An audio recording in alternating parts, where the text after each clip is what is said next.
Boa noite, meus queridos. Graça e paz do Senhor sejam com todos vocês.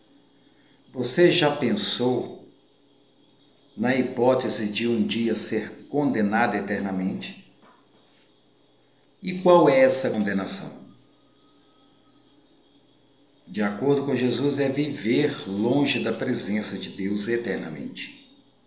Se hoje você não crê em Deus, tudo bem, é um direito seu.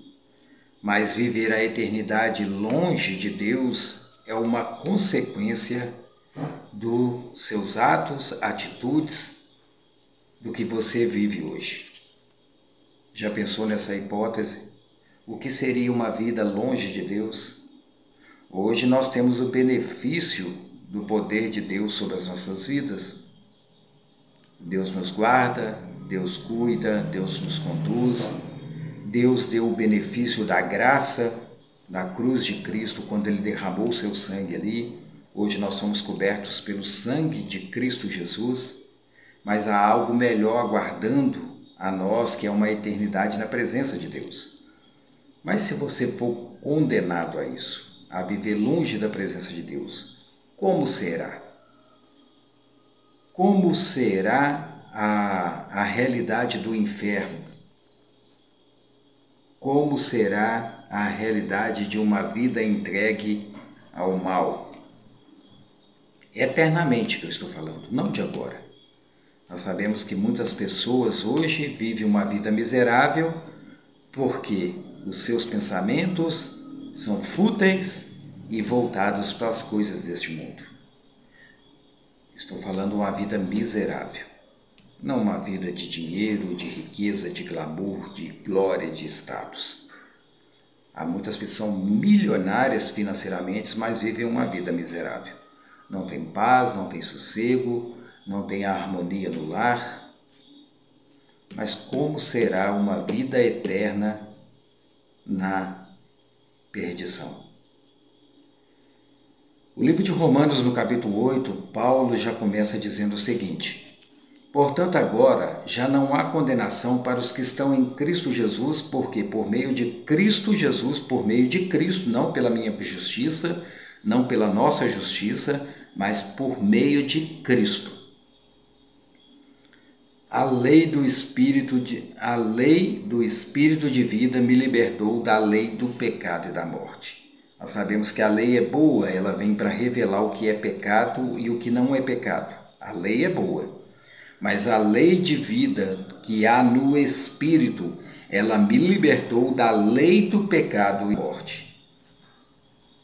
Pela lei de Deus, pela revelação do Espírito Santo, pela graça de Cristo, já não há condenação para os que estão em Cristo, aqueles que o aceitaram, aqueles que receberam a graça, aqueles que o confessaram como seu Senhor e Salvador e passaram agora a viver pela lei do Espírito, ou seja, uma vida santa, agradando a Deus, e não pela lei do pecado, porque a lei do pecado ela produz morte. O salário do pecado é a morte. Todos pecaram e estão destituídos da glória de Deus.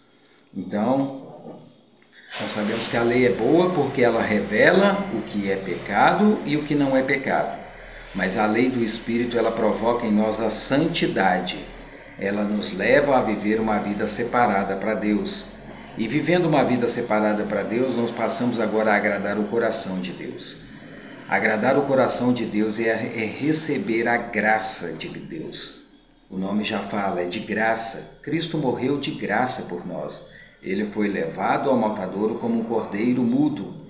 E hoje nós temos o benefício da salvação eterna. Agora viver uma vida eterna ao lado de Deus, aqueles que o aceitaram, já aqueles que recusaram a graça, aqueles que não estão debaixo da proteção de Deus, que não aceitaram o seu Filho como Senhor e Salvador, esses viverão a eternidade afastados de Deus. E nós sabemos que isso tem nome, se chama inferno, viver uma vida afastada de Deus. Então, que sirva aí de ensinamento para que você tome as suas decisões, agradar o coração de Deus ou trazer uma condenação eterna sobre a sua vida. Nós não estamos falando aqui para colocar temor no seu coração, temor de medo que eu falo. Porque Deus quer pessoas que o amem de coração, não que esteja diante dele por medo dele. Quando a Bíblia fala em temor, o temor é reverência à santidade de Deus. Deus quer pessoas que o temam em reverência, não que o temam por medo de passar uma vida afastada dele, mas pessoas que o temam, que tenham prazer, que queiram estar na sua presença para a eternidade. Vamos orar aqui? Senhor Jesus, Pai Santo, nós te agradecemos porque Tu és o Cordeiro de Deus que tira o pecado do mundo. É aquele que nos redimiu, é aquele que nos reconciliou, é aquele que nos levou para a presença de Deus e nos deu uma herança eterna, que é viver a eternidade ao lado do Pai. Nós te agradecemos, nós te louvamos e pedimos, Deus, que o nosso coração, Deus, seja terra fértil, que produza em nós temor, Deus, reverência à santidade de Deus e que possamos tratar as coisas do alto como santas, Deus, separando a nossa vida para o Senhor e vivendo, Deus, o sobrenatural do Senhor, que é a proteção e a presença e intimidade com o Senhor 24 horas em nossas vidas. Deus, é a nossa oração nessa noite em nome de Jesus. Amém. Meus queridos, que Deus abençoe a noite de vocês em nome de Jesus. Amém.